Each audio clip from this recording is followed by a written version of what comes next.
An entire family of 5, living a reclusive off-grid life, disappeared from their Alaskan cabin in 1996. For 10 years, the official story held that they had met with a tragic accident in the vast wilderness, leaving their case frozen in time. Before we start, tell us where you are listening from, and don't forget to like and subscribe. Let's dive into this story. It wasn't until 10 years later that a man considering buying the property noticed maggots wriggling from the floorboards, a vile discovery that would reveal the truth was not in the wilderness, but inside the cabin all along. The track leading into the deep interior of the Alaskan wilderness in late October 1996 was less a road and more a suggestion of passage. It was a narrow, winding corridor carved through dense spruce and birch, a route defined by deep ruts, exposed roots, and mud that was already beginning to freeze solid under a sky the color of bruised steel. Gwendolyn Wainwright gripped the steering wheel of her sturdy four-wheel drive vehicle, her knuckles white as she navigated the treacherous terrain. The air was sharp with the scent of pine and the impending freeze. The landscape was muted and seemingly devoid of life. Gwendolyn was making her final trip of the season to the homestead of her son, Bastian Pasternak. This visit was crucial, a ritualistic check-in before the heavy snows arrived and isolated the family entirely until the spring thaw. Bastian, 37, his wife Vesper, 34, and their 3 children, Isadora, 10, Zara, 8, and Bram, 6, lived an existence entirely disconnected from the grid. Their life was defined by the rhythms of the wilderness, centered around a rustic, self-built cabin of stone and wood, miles from the nearest settlement. As Gwendolyn rounded the final bend and entered the familiar clearing, the first thing that struck her was the silence. It wasn't the peaceful quiet of the deep woods, but an unsettling absence of activity. There was no smoke curling from the chimney, no sound of children playing, and no sign of Bastian chopping wood or working outside. The cabin stood solitary against the backdrop of the forest, looking less like a home and more like an abandoned structure. She parked her vehicle and stepped out, her boots crunching on the frost-hardened earth. The outdoor fire pit, usually the center of activity, was cold, filled with nothing but charred logs and gray ash. She called out their names, her voice sounding small and brittle in the vastness of the clearing. There was no response. The silence felt heavy, oppressive. A sense of unease began to settle over her as she approached the cabin. The front door was unlocked, which wasn't entirely unusual. The Pasternaks had no neighbors and little fear of intruders in this remote location. Inside, the cabin presented a confusing tableau. It appeared orderly, almost too orderly.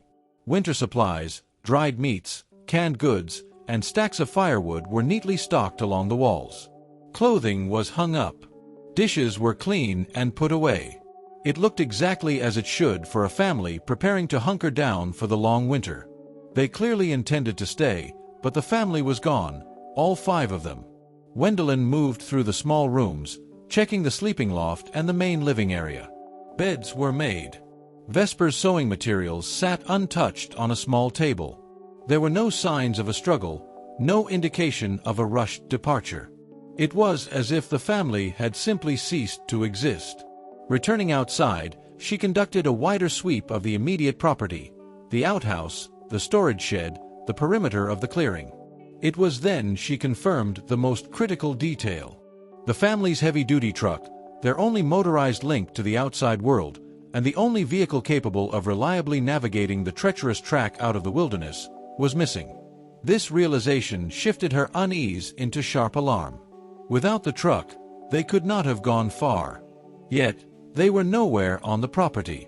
There was no note left behind on the kitchen table, no communication explaining where they might have gone or why. After a frantic hour searching the immediate woods, calling until her voice was hoarse, Gwendolyn realized she needed help. The isolation that her son cherished now felt like a threat. She forced herself back into her vehicle and began the long, arduous journey back toward the nearest settlement. The drive was a blur of anxiety and disbelief. Upon reaching civilization, she immediately contacted the Alaska State Troopers. She reported the entire Pasternak family missing. When asked for identification, she provided the troopers with a recent photograph.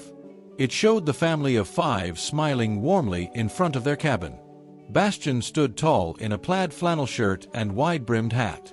Vesper crouched beside him in her distinct coral shirt and mustard-yellow pants, and the three blonde children beamed between them near the gently smoldering campfire. It was a portrait of contented off-grid life, now starkly contrasting with their sudden, inexplicable absence. The disappearance of an entire family in the Alaskan interior triggered an immediate response from the state troopers. But the nature of that response was heavily dictated by the environment itself. The Pasternak homestead was profoundly remote, situated in a landscape notorious for its unforgiving terrain and sudden, violent shifts in weather. In 1996, the logistical challenges of mounting a comprehensive search in such terrain were immense. When investigators factored in the timeline, late October, the cusp of winter, and the critical detail that the family's only vehicle was missing, the focus of the investigation immediately turned external. The prevailing theory took root almost instantly, driven by the statistics of survival in the bush. Authorities assumed the Pasternaks had attempted a late-season supply run, or perhaps decided to head toward town before the heavy snows made the tracks impassable.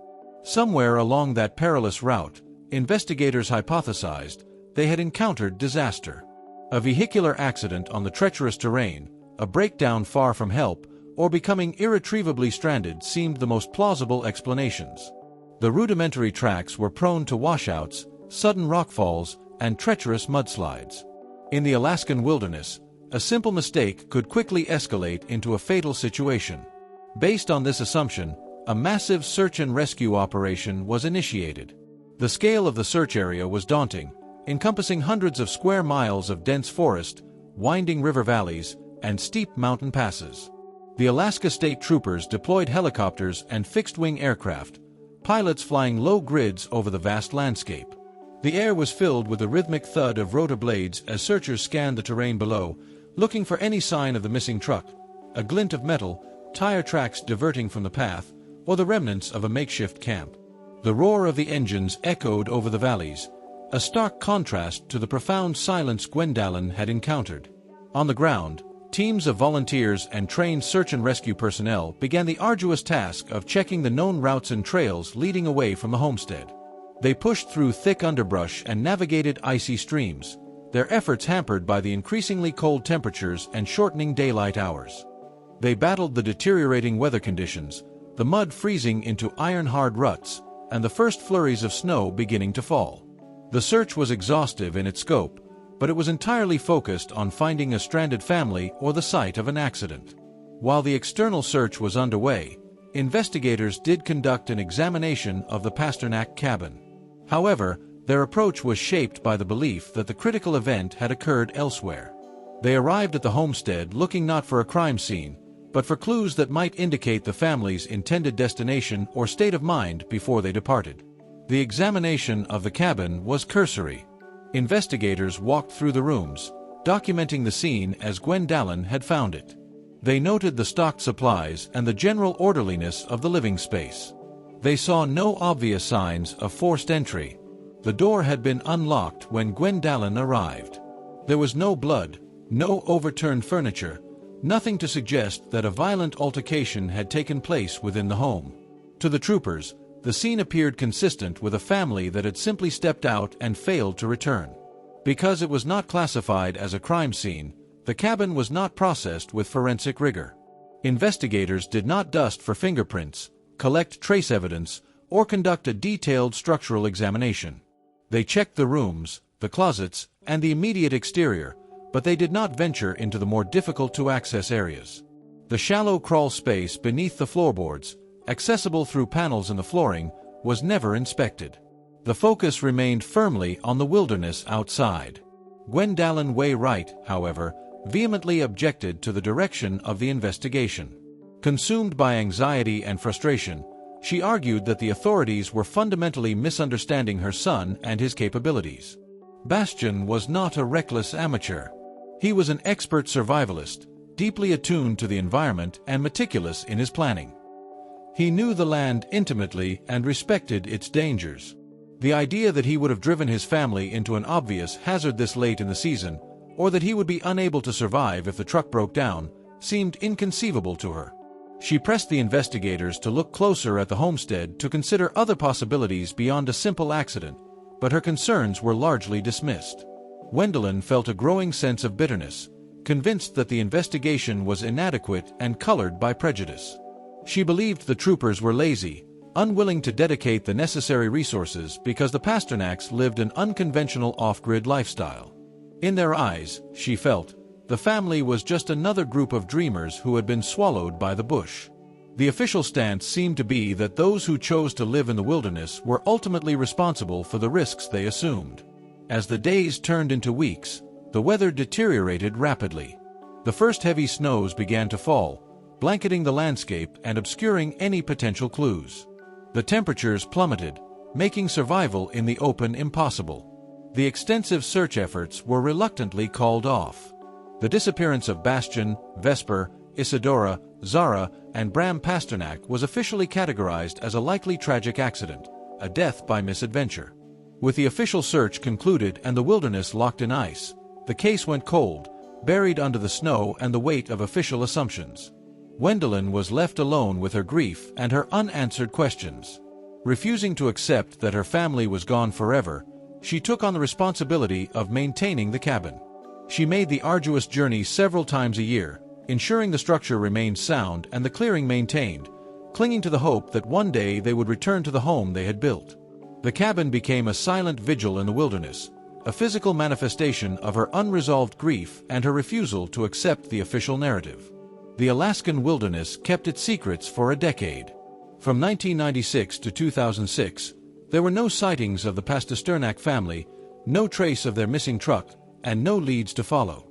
The case remained frozen in time, a file gathering dust in the cold case unit, a melancholy footnote in the history of the region. For Gwendolyn Wainwright, the decade had been a slow erosion of hope, marked by the relentless passage of seasons and the crushing weight of uncertainty. Maintaining the remote homestead had become an increasingly difficult burden. The journey was physically demanding, the labor of repairs exhausting, and the financial cost of upkeep significant. But more than that, the emotional toll was devastating. The cabin, once a symbol of her son's dream and the center of her hope, had become a monument to a tragedy she couldn't define.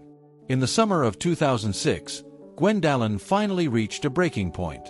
Exhausted, aging, and needing closure, she made the painful decision to sell the property. She simply did not have the energy or resources to continue the vigil. The listing attracted a specific kind of buyer, individuals seeking extreme isolation and the challenge of living off the land. Among them was Arlo Finch, a man experienced in carpentry and remote construction, who saw potential in the Pasternak homestead. He was aware of the property's history, but his interest was pragmatic. He arranged to visit the property to conduct a thorough inspection of the cabin's structural integrity. Finch arrived on a bright July afternoon. The cabin, though showing signs of age and weathering, remained solid, a testament to Bastian's craftsmanship and Gwendolyn's upkeep. Finch began his inspection systematically, checking the stone foundation, the wooden walls, and the corrugated metal roof. He moved with the practiced eye of a builder, assessing the strengths and weaknesses of the structure. He then moved inside, assessing the interior. The cabin was small and sparsely furnished, the air inside still and musty, heavy with the scent of aged wood and dust. Finch methodically examined the floor joists and the wide wooden planks of the flooring, testing for rot or insect damage. He moved slowly, deliberately, documenting his findings. It was when he moved into a secluded corner of the main living area near the wood stove that he noticed an anomaly. The flooring in this corner appeared slightly warped, the planks uneven, subtly different from the surrounding boards. There was a localized area of dark grime accumulated near the baseboard, which Finch initially attributed to water damage, mold, or years of accumulated dirt. He knelt down to get a closer look, running his hand over the rough surface of the wood, testing its resilience. As he shifted his weight, his eye caught a flicker of movement. Near the seam between the floor and the wall, a small white form wriggled against the dark wood. He leaned in closer, his focus narrowing. It was a single maggot. Finch paused, frowning. The presence of maggots inside a dwelling usually indicated decay, something decomposing nearby. He assumed a small animal, a mouse or a squirrel, had perhaps gotten trapped in the wall or under the floor and died. It was an unpleasant discovery, but not uncommon in rustic cabins.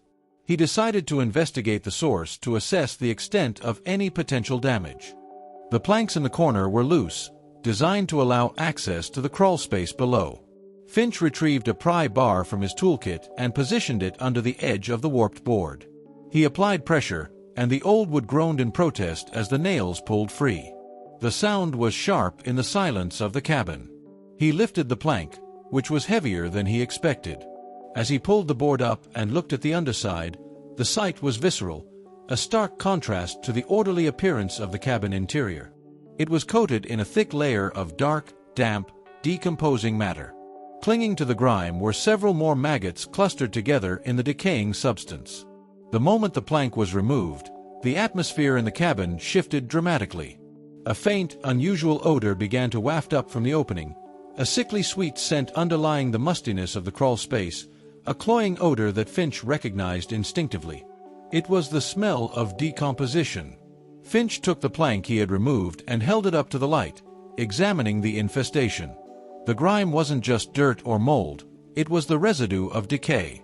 He used a thin wooden stick he had in his pack to point at the maggots, assessing the extent of the damage to the wood. The image was stark, weathered hands holding the grimy plank, the stick pointing toward the evidence of decomposition. He knew then that this was not a small animal. Concerned that he had uncovered something far more significant than a dead rodent, Finch peered into the opening in the floor. The crawl space was shallow and dark, the earth below uneven. The space was barely 2 feet high, cluttered with dust and debris.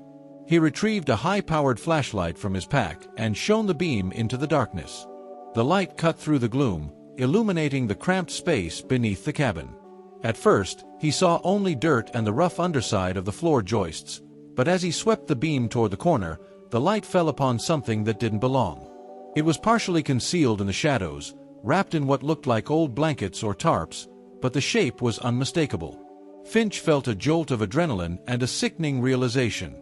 The beam of the flashlight illuminated a human hand, the flesh desiccated and mummified. Further along, the shape resolved into the contours of a human torso and legs. Tucked into the farthest reaches of the crawl space were human remains. Finch recoiled from the opening, his heart pounding. He stumbled back, dropping the flashlight, and rushed out of the cabin, gasping for fresh air. The silence of the cabin suddenly felt heavy and sinister. He quickly gathered his tools and left the cabin, securing the door behind him. He drove directly to the nearest Alaska State Trooper station, the journey a blur of adrenaline and horror, and reported his gruesome discovery. The report mobilized an immediate response. Authorities descended on the remote homestead, this time treating it not as a missing persons location but as a crime scene. A forensic team was dispatched to recover the remains. The cabin, overlooked a decade earlier, was now the focal point of a major investigation. The recovery process was delicate and grueling. The confined space of the crawl space made extraction difficult. The team had to remove several more sections of the flooring to access the body. When the remains were finally brought out into the daylight, it was clear they had been there for a significant amount of time. The cold climate of the Alaskan interior, particularly the consistently low temperatures in the insulated crawl space beneath the cabin, had significantly slowed the process of decomposition. The unique microclimate had acted as a natural preservative. The body was largely preserved, though desiccated. The discovery shattered the long-held assumption that the Pasternak family had vanished in the wilderness. The mystery had turned inward, focused now on the cabin itself. The remains were transported to the state medical examiner's office for autopsy and identification. Through the comparison of dental records, the authorities confirmed the identity of the body. It was Vesper Pasternak, the mother of the missing family, found concealed beneath the floor of her own home. The critical questions now were, where were Bastian and the 3 children? And who was responsible for Vesper's death? The discovery of Vesper Pasternak's remains beneath the cabin floor instantly transformed the decade-old mystery into a homicide investigation. The narrative of a tragic accident, which had dictated the official response in 1996, evaporated. In its place was the grim reality that Vesper had been murdered and deliberately concealed within her own home. The case was officially reopened and assigned to the Alaska State Troopers' Major Crimes Unit, signaling a new level of seriousness and resources dedicated to the investigation. Responsibility for the investigation fell to Detective Daxon Hughes, a seasoned investigator with a reputation for meticulous attention to detail and deep empathy for victims. Hughes approached the cold case with a sense of urgency that the initial investigation had sorely lacked. As a father himself, he was particularly troubled by the fate of the 3 missing children. He understood the profound implications of the discovery. If the mother was dead, the fate of the father and the children was now cast in a much darker light. The first priority was to determine the cause of Vesper's death. The state medical examiner conducted a detailed autopsy utilizing the advanced forensic technology available in 2006. Despite the passage of 10 years, Vesper Pasternak had died from a single gunshot wound to the chest. The trajectory of the bullet and the nature of the wound indicated a close-range confrontation. The manner of death was unequivocally homicide. While the autopsy was underway, the forensic team continued to process the cabin, meticulously searching the crawlspace where Vesper's body had been found. The area was treated as a primary crime scene. Every inch of the confined space was examined under high-intensity lights. It was during this detailed examination that they made a critical discovery. Concealed near where the body had lain, tucked into a recess in the stone foundation and wrapped in a deteriorating oilcloth, investigators found a firearm. It was a hunting rifle, rusted and corroded from years in the damp environment, but still recognizable. The discovery of the murder weapon at the scene was a major breakthrough, providing a direct link between the victim and the perpetrator. The rifle was immediately transported to the state crime lab for analysis. The implications of this discovery were immediate and profound. Ballistics testing confirmed that the rifle was the weapon used to kill Vesper Pasternak. The trajectory and the impact matched the findings of the autopsy. More significantly, the serial number on the rifle, though partially obscured by rust, was traceable. The weapon was registered to Bastian Pasternak. The evidence seemed to paint a clear and damning picture. Vesper had been murdered in her home, killed with her husband's gun, and concealed beneath the floorboards. Bastian Pasternak and the 3 children, Isadora, Zara, and Bram, were still missing, along with the family truck. The logical conclusion was inescapable. Bastian had murdered his wife, hidden her body, and fled with the children. The focus of the investigation shifted dramatically. Bastian Pasternak, the presumed victim of a wilderness accident, became the prime suspect.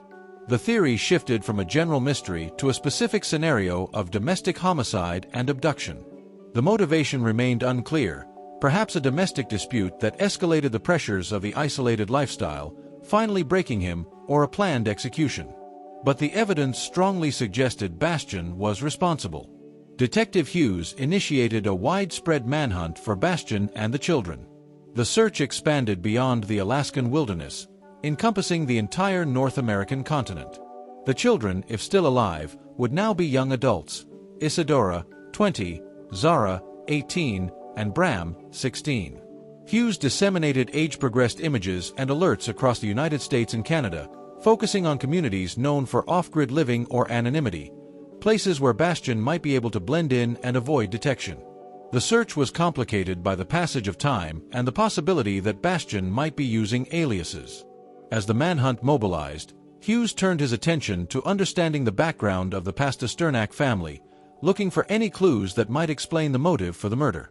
He conducted a lengthy interview with Gwendalyn Wainwright. Gwendalyn, devastated by the confirmation of Vesper's death and the suspicion now cast upon her son, vehemently defended Bastian. She insisted he was a devoted husband and father, incapable of such violence. She reiterated her frustration with the initial investigation, arguing that the authorities were once again rushing to judgment, focusing on the easy explanation rather than the complex reality. During the interview, Gwendalyn revealed details about the family's life that had previously been overlooked or deemed irrelevant. She described the challenges they faced living off the grid, but also the deep connection they had to the land. Then she mentioned something specific that caught Hughes's attention, a detail that seemed inconsistent with the narrative of a sudden violent outburst. She revealed that in the months leading up to the disappearance, her youngest grandson, Bram, had been suffering from unexplained chronic illnesses. The 6-year-old boy had experienced severe lethargy, persistent skin rashes, and debilitating digestive issues. The symptoms were alarming, baffling the family and the local doctors they consulted during their rare trips to town. Gwendalyn explained that Bastian had become intensely focused, almost obsessed, with their environment. He was convinced that something in the land or the water was making his son sick. He believed they were being poisoned. She described how Bastian had begun meticulously testing their well water and the soil around the homestead. He had collected samples, conducting rudimentary tests and documenting his findings in detailed notebooks. He was attempting to identify the source of the contamination, convinced that it was the key to saving his son. His behavior, Gwendalyn insisted, was not that of a man descending into madness, but that of a desperate father trying to protect his family from an unseen threat. Hughes listened patiently, noting the details. At this stage of the investigation, the information seemed peripheral, perhaps the paranoid delusions of a man living in extreme isolation or a desperate mother trying to deflect suspicion from her son. The physical evidence, the body, the rifle, the disappearance, strongly pointed toward Bastian. However, Hughes filed the information away, aware that in a case this complex and cold, no detail could be entirely dismissed. The mystery of Bram's illness and Bastian's poisoning theory remained an unresolved thread. For now, the focus remained on finding Bastian Pasternak and the missing children. But Hughes recognized that the truth might be far more complicated than the evidence suggested. While the nationwide manhunt for Bastian Pasternak continued to yield nothing but dead ends, Detective Hughes found himself increasingly drawn to the details Gwendalyn Wright had provided about her son's preoccupation with environmental contamination. The image of Bastian as a cold-blooded killer didn't align with the portrait painted by his mother, a devoted father desperate to understand his son's mysterious illness. If Bastian truly believed his family was being poisoned, it added a layer of complexity to the case that the simple domestic homicide theory didn't account for. It suggested a motive that went beyond domestic strife, a motive rooted in fear and paranoia, or perhaps a genuine external threat. In a series of follow-up interviews, Hughes pressed Gwendalyn for more specifics about Bastian's investigations. He needed something tangible, something beyond the anecdotal accounts of Bastian's anxieties. It was then that Gwendalyn revealed a critical detail that had seemed insignificant at the time, a desperate attempt by Bastian to seek help from the outside world. Bastian had mentioned that he was compiling his findings and the environmental samples he had collected, intending to send them to someone who could expose the truth. He had identified an investigative journalist known for covering environmental issues and had mailed a package shortly before the disappearance. This revelation provided Hughes with the first tangible lead outside the immediate circumstances of the crime scene. If he could locate the journalist and retrieve the package, he might gain insight into Bastian's state of mind and the reality of the threat he perceived. It was a long shot, a fragile thread connecting the present to the events of a decade prior, but it was the only lead they had. The search for the journalist began. Gwendalyn could not recall the name, only that he worked for a major newspaper in the lower 48, specializing in environmental reporting. Hughes began the painstaking process of cross-referencing journalists active in 1996, reviewing archives, and making discreet inquiries. After weeks of research and numerous phone calls, he identified a likely candidate, Roland Jessup. Jessup had been a prominent investigative reporter, a Pulitzer Prize finalist known for his tenacity and willingness to tackle controversial subjects. But he had abruptly retired several years earlier, seemingly vanishing from the public eye. Hughes tracked him down to a small, isolated town in the Pacific Northwest where he was living a reclusive life far removed from the world of journalism. Hughes decided that a phone call would not suffice. He needed to meet Jessup in person to assess his credibility and convince him to cooperate. He flew out to the town and located Jessup's home, a modest cabin nestled in the woods, eerily reminiscent of the Pasternak homestead. The meeting was tense. The retired journalist was initially reluctant to speak, appearing guarded, anxious, and dismissive of Hughes's inquiries. He seemed haunted by something, a shadow lurking beneath the surface of his carefully constructed solitude. But when Hughes explained the circumstances, the discovery of Vesper's body, the missing children, and the mention of the package sent by Bastian Pasternak, Jessup's demeanor changed. The guardedness gave way to profound sadness and fear. In a tense conversation that lasted several hours, Jessup confirmed that he had indeed received the package in 1996. It contained detailed letters from Bastian describing his son's illness in agonizing detail, his findings regarding the contamination of his land, and samples of water and soil collected from the well and the surrounding area. Jessup had been intrigued by the story. The details provided by Bastian were compelling, suggesting a serious environmental issue. He had begun initial investigations, planning to have the samples analyzed and to travel to Alaska to meet the family. However, shortly after he started making inquiries, the situation turned sinister. Jessup revealed that he had received anonymous, menacing threats. They were not vague warnings but specific, credible threats against his family. The callers knew details about his life, his children's routines, the schools they attended, and made it clear that if he pursued the story, there would be devastating consequences. The threats were sophisticated, indicating a level of surveillance that terrified him. Terrified, Jessup had immediately dropped the investigation. He never published the story and never contacted Bastian again. The decision had haunted him for a decade, contributing to his early retirement and retreat from the world. But he couldn't bring himself to destroy the evidence. Secretly, driven by a lingering sense of guilt and professional responsibility, he had retained Bastian's letters and the original samples, storing them in a secure location where they had remained untouched for a decade. Hughes realized the profound implications of Jessup's account. If someone had gone to such lengths to silence the journalist, it suggested that Bastian's claims of poisoning were not paranoid delusions, but a real and dangerous discovery. The conspiracy was larger than he had imagined, involving individuals capable of intimidation and violence. Hughes retrieved the evidence from Jessup. The package was transported under tight security to a specialized laboratory for comprehensive analysis, utilizing the advanced forensic technology available in 2007. The results were alarming.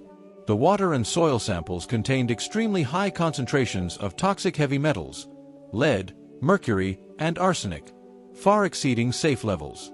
But more significantly, the analysis identified the presence of specific chemical compounds, specialized solvents not commonly found in the natural environment.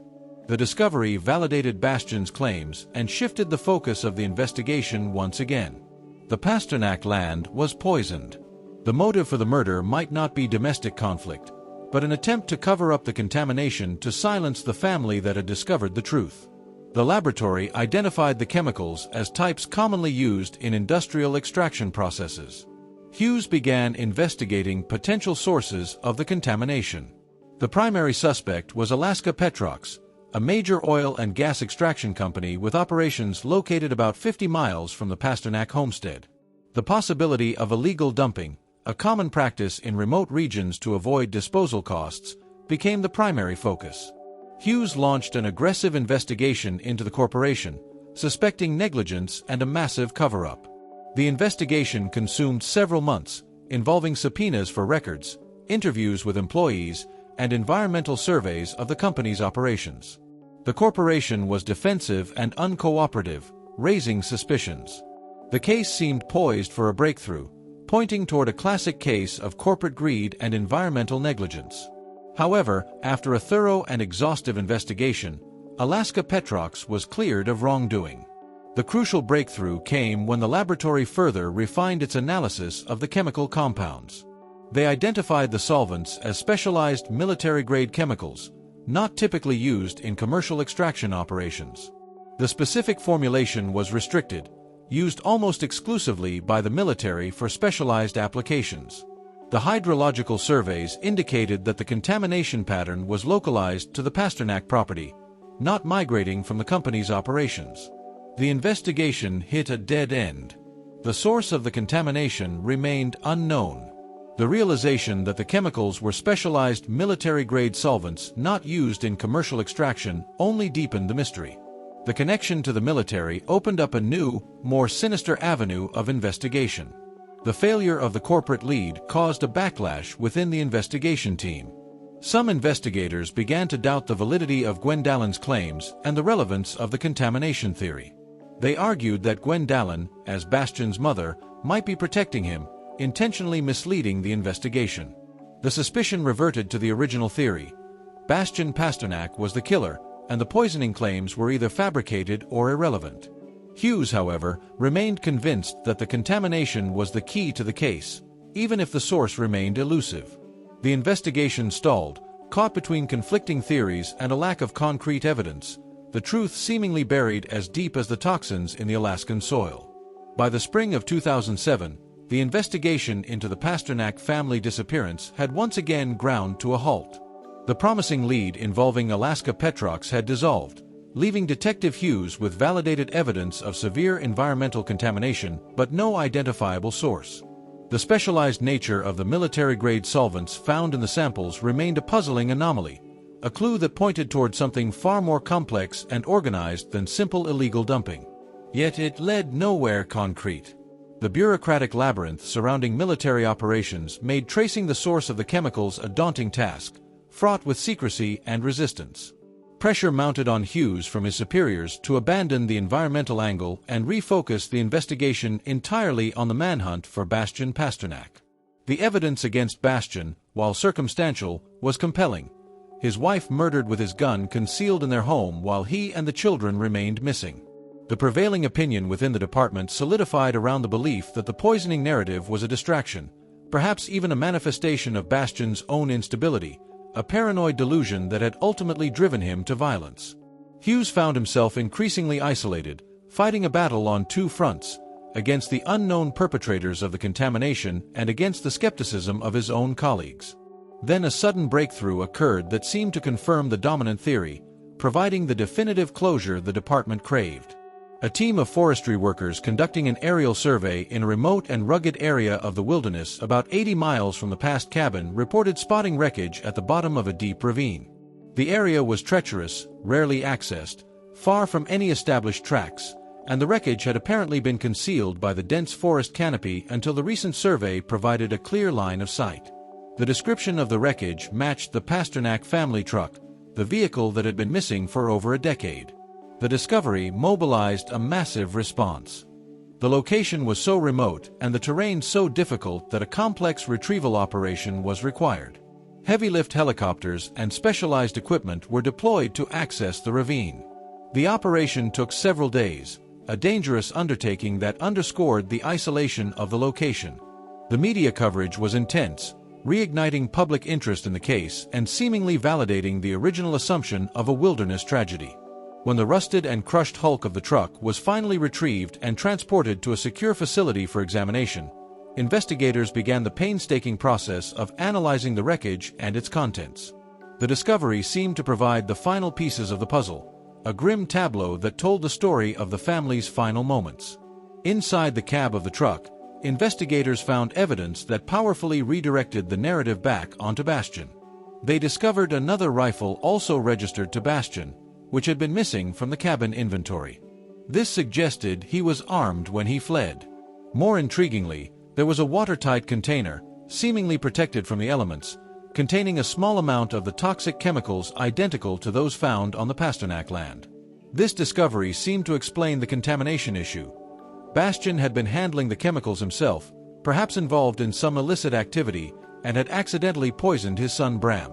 More significantly, clothing belonging to the three children, Isadora, Zara, and Bram, was found scattered within the wreckage. There were no human remains found at the site, but the presence of the children's clothing suggested they had been in the truck at the time of the crash. The evidence seemed to corroborate a tragic scenario. Bastian, perhaps driven mad by guilt over accidentally poisoning his son, or perhaps simply unstable, had murdered Vesper, hid her body, leaving the murder weapon behind in the crawlspace, and then fled with the children. Overwhelmed by his actions and the hopelessness of his situation, he had then driven the truck off the cliff, killing himself and the children in a final act of desperation. The absence of remains was attributed to the severity of the impact and the scattering of remains by scavengers over the decade. For the department, the case seemed solved. The discovery of the truck and the evidence within it provided a neat resolution to the decade-old mystery. The narrative of a murder-suicide driven by the pressures of off-grid living and an accidental poisoning was compelling and seemingly supported by the evidence. The department prepared to close the case, pending a final review of the evidence. Detective Hughes, however, found the discovery deeply unsettling. While the evidence seemed to fit the narrative, the circumstances of the discovery felt too convenient, too perfectly timed. After months of investigation leading nowhere, the sudden appearance of the truck containing exactly the evidence needed to implicate Bastian and absolve the unknown poisoners struck him as highly suspicious. It was a narrative that tied up all the loose ends, confirming the prevailing theory and burying the truth about the contamination. He began a meticulous review of the crash site analysis and the forensic examination of the truck. He focused on the physics of the crash, the trajectory of the vehicle, and the impact damage. What he found contradicted the official narrative. The impact damage to the truck was not consistent with a vehicle that had been driven off the cliff at speed. The crush pattern suggested a lower velocity impact, more consistent with a vehicle that had been pushed or rolled off the edge. The pattern of deformation did not align with the physics of a free fall. Furthermore, the analysis of the terrain at the top of the ravine, preserved in the hardened earth, indicated that the truck had been stationary before it went over the edge. There were no signs of acceleration or braking, no skid marks indicating a vehicle traveling at speed. Hughes concluded that the truck had not been driven off the cliff, it had been pushed. The crash was not an accident or a suicide. It was staged. Hughes became convinced that the truck had been intentionally placed in the ravine, perhaps moved from another location where it had been concealed for the past decade. The evidence, the rifle, the chemicals, and the children's clothing, had been deliberately planted to implicate Bastian and shut down the inquiry into the poisoning. This realization suggested a sophisticated adversary, someone with the resources and the motivation to orchestrate such an elaborate cover-up, someone who was actively monitoring the investigation and manipulating it from the shadows. If the crash was staged, it meant that Bastian Pasternak was likely not the perpetrator, but another victim. It also meant that the true killers were still out there, organized, ruthless, and capable of operating with impunity in the vastness of the Alaskan wilderness. The mystery deepened, pointing toward a conspiracy far more sinister than a domestic homicide. Hughes realized the danger he was in. He kept his suspicions quiet, aware that if he was right, he was now investigating not just a murder, but a sophisticated cover-up that might involve powerful interests that had already demonstrated their willingness to kill to protect their secrets. Detective Hughes, now operating almost entirely on his own intuition and against the prevailing consensus of his department, knew that the key to the case lay not in the staged accident, but in the origin of the military-grade solvents. The presence of those chemicals on the Pasternak land and the sophisticated effort to frame Bastian pointed toward an organization with significant resources and a desperate need to protect a lucrative secret. The staged crash was a clear indication that the forces behind the poisoning were not only aware of the investigation but were actively manipulating it. He decided to focus his investigation entirely on the source of the toxins. The specialized nature of the solvents suggested a military origin, a realization that narrowed the scope of the inquiry but significantly raised the stakes. Hughes began the arduous task of tracing the chemical signatures back to their point of manufacture and distribution. He cross-referenced the compounds with military procurement records from the mid-1990s, a task complicated by bureaucracy and the classified nature of the information. He had to bypass standard channels, utilizing contacts within the Military Logistics Command to access the data he needed, working discreetly to avoid alerting the conspirators. His investigation focused on the military bases located within a several hundred-mile radius of the Pasternak homestead. He analyzed the disposal manifests for hazardous materials, looking for any anomalies or discrepancies that might indicate illegal dumping. It was a tedious process involving the review of thousands of documents, a forensic accounting exercise that required meticulous attention to detail. After weeks of exhaustive research, he found it, a massive discrepancy in the disposal manifests from a nearby military base dated 1996. The record showed a contract worth $3.4 to $4 million for the disposal of a large quantity of hazardous materials, including the specific solvents found on the Pasternak land. The contract indicated that the materials had been transported to a specialized disposal facility in the lower 48, and the job had been signed off as completed. The paperwork was impeccable, seemingly legitimate. However, when Hughes contacted the designated disposal facility, their records showed no evidence of the materials ever arriving. The chain of custody was broken. The $3.4 million had been paid out, but the hazardous waste had vanished. The discovery confirmed Hughes's suspicion of a conspiracy. The military waste had been illegally dumped in the Alaskan wilderness, and the $3.4 million disposal fee had been embezzled. The contamination of the Pasternak land was not accidental, but the result of a calculated criminal enterprise. Hughes now had a motive for the murders. Bastian Pasternak had discovered the illegal dumping operation, and his attempts to expose it, culminating in the package sent to Roland Jessup, had cost him and his family their lives. He focused on identifying the individuals responsible for the embezzlement scheme. He traced the authorization for the disposal contract and the oversight of the operation. He identified the 3 officers who had orchestrated the scheme and pocketed the funds: Colonel Cyrus Brick, the ringleader of the operation; Major Turan Forrester, the logistics officer who had falsified the manifests; and Captain Ephraim Lynch, who had overseen the physical dumping operation. These were not low-level operatives, but high-ranking officers with significant influence, respected and influential figures within the military and the community. All 3 were still active in the military or had moved into lucrative private sector positions, leveraging their connections and their stolen wealth. Their careers were built on a foundation of corruption and murder. Hughes realized the danger he was in. He was investigating powerful men with a history of violence and the resources to cover their tracks. He began investigating the officers discreetly, gathering evidence of their financial activities and their movements in 1996. He placed them under surveillance, monitoring their communications, and looking for any sign of panic. As Hughes began closing in, the conspirators realized that their cover-up was failing. The recent staging of the truck, intended to close the case, had instead reinvigorated the investigation. They recognized that Detective Hughes was getting dangerously close to the truth.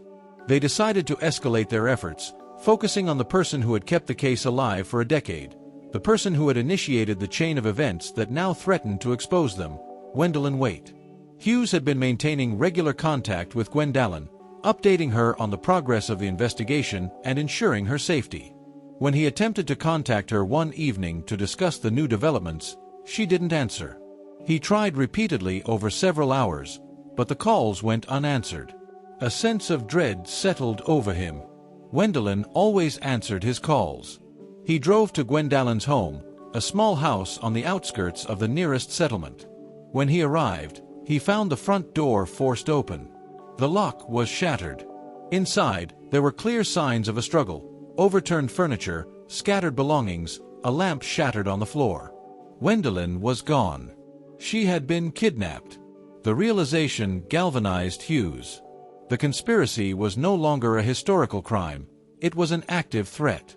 The conspirators had made a desperate move, attempting to silence the last remaining witness and perhaps use her as leverage against the investigation. He immediately mobilized a tactical response. Realizing he had only a narrow window of opportunity to save Gwendolyn, he initiated emergency tracking and financial surveillance on the 3 suspects. He focused on their recent movements, looking for any anomalies that might indicate their location. He tracked their cell phone usage and credit card transactions, looking for any trace of their activity. The surveillance paid off. He tracked Forrester and Lynch to a remote industrial area outside of Anchorage. They had rented a warehouse using a shell corporation, a location isolated and secure, a perfect place to hold a hostage or to carry out an execution. Hughes was convinced this was where they were holding Gwendolyn. He assembled a tactical team, briefing them on the situation. They were dealing with highly trained military personnel, armed and dangerous. The raid had to be executed with precision and speed. The priority was rescuing Gwendolyn unharmed. The team descended on the warehouse in the pre-dawn hours. The area was deserted, the silence broken only by the distant hum of industrial activity. The team established a perimeter, securing the area and cutting off any potential escape routes. The atmosphere was tense, the silence heavy with anticipation. The tension was palpable as the team prepared to breach the warehouse. Hughes gave the order, and the team executed a dynamic entry, blowing the locks and storming the building. The sound of shattering glass and stun grenades echoed through the industrial area. The interior of the warehouse was vast and dimly lit, cluttered with crates and machinery. The tactical team moved systematically through the space, their movements swift and coordinated, clearing sections and searching for Gwendolyn and the suspects. Their flashlights cut through the gloom, illuminating the debris-strewn floor. They found them in a small office area at the back of the warehouse. Forrester and Lynch were there, armed and holding Gwendolyn hostage. She was bound and gagged, terrified but alive. The confrontation was intense. The suspects, realizing they were trapped, initially refused to surrender. A tense standoff ensued. Hughes negotiated with the suspects, attempting to de-escalate the situation and secure Gwendolyn's release. But Forrester and Lynch were desperate, their backs against the wall, their careers and their freedom hanging in the balance. The standoff shattered when Forrester made a threatening move toward Gwendolyn. The tactical team responded instantly. A brief, violent confrontation erupted. The team utilized tactical maneuvers to subdue the suspects, neutralizing the threat and securing their arrest. Gwendolyn, though terrified, was physically unharmed. She was rescued and taken to safety. Simultaneously, another tactical team raided the residence of Colonel Broderick.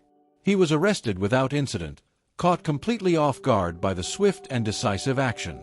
The conspiracy had been shattered, and the suspects apprehended. The decade-long cover-up was finally unraveling. The truth about the Pasternak family disappearance was about to be exposed. With the three conspirators in custody and Gwendolyn Waite safe, the investigation moved swiftly toward its conclusion.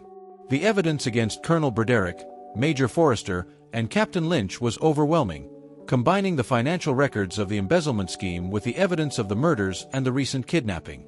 The facade of respectability they had maintained for over a decade crumbled under the weight of their crimes. Under intense interrogation, Captain Ephraim Lynch, the lowest-ranking officer and the most vulnerable to pressure, confessed to the entire scheme. His confession detailed the intricate planning and execution of the illegal dumping operation and the subsequent murders. The motive was simple greed, a desire for the $3.4 million disposal fee that superseded any sense of duty or morality. Lynch confirmed that they had illegally dumped the military waste in a remote area of the Alaskan wilderness, choosing a location so isolated that discovery seemed impossible. They didn't realize that the toxic waste would leach into the groundwater, contaminating the Pasternak homestead downstream and poisoning young Bram. But in the fall of 1996, their operation was compromised. Bastian Pasternak, while hunting deep in the woods, stumbled upon their active dumping site. He witnessed them unloading the barrels of hazardous waste. Realizing the extent of the illegal operation and the source of his son's illness, the conspirators knew they had to silence him. They captured Bastian on the spot, murdering him in a brutal execution carried out with cold efficiency. They buried his body near the dump site in a location so remote and contaminated that they believed it would never be found.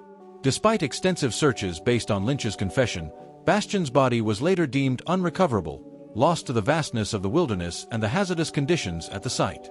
To cover their tracks, they used their military connections to locate Bastian's cabin.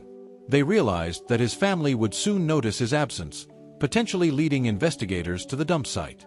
They devised a sinister plan to eliminate the entire family and frame Bastian for the murders, ensuring that any investigation would focus on him and not on the contamination of the land.